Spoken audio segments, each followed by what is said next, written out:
इथे फक्त दागिने नाही तर पिढ्यानपिढ्यांचा विश्वास मिळतो. परंपरेची झळाळी आणि विश्वासाची खात्री. कैलास अडगावकर ज्वेलर्स, दत्त मंदिर bus stop, Nashik road. Chandwad Dhule राष्ट्रीय महामार्गावरून एक मोठी बातमी समोर येते आहे.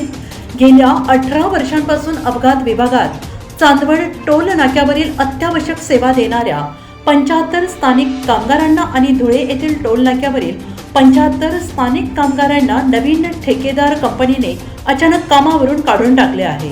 राजस्थानच्या रोडनिक इम्रा या नवीन कंपनीने कामगार कायद्याची पायमल्ली करत अनुभवी कर्मचाऱ्यांनी घेण्यास नकार दिला आहे. या अन्यायाविरोधात संतप्त कामगारांनी आता आमरण उपोषणाचे हत्यार उपसले आहे. विशेष म्हणजे या प्रकरणाची कायदेशीर लढाई मुंबई न्यायालयात सुरू असताना ही कारवाई करण्यात आली. चांदवड टोल नाक्यावरील शिवक्रांती टोल कामगार संघटनेच्या कामगारांनी यावेळी घोषणा देऊन टोल प्रशासनाचा निषेध व्यक्त केला आहे. गेल्या 18 वर्षापासून आम्ही सर्व स्थानिक कर्मचारी अत्यावश्यक सेवेमध्ये काम देतोय. बांधा वापरा हस्तांतरित करा या तत्वावरती टोल काल हँडओव्हर झाला. नॅशनल हायवेनी काल अचानकपणे सकाळी 6:30 वाजता सांगितलं का तुम्ही काम बंद करा, नवीन कंपनी येईल तेव्हा तुमचं बघू काय करायचं.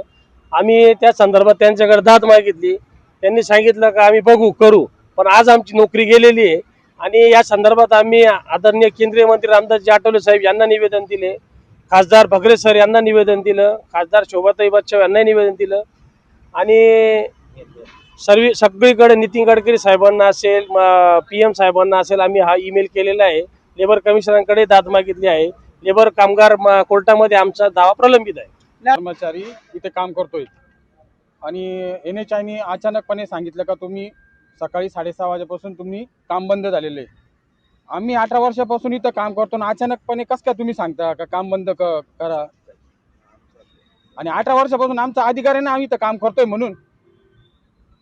शिवक्रांती टोल कामगार संघटनेचे अध्यक्ष प्रशांत ठाकरे यांच्या नेतृत्वाखाली सर्वच कामगार उपोषणाला बसले आहेत.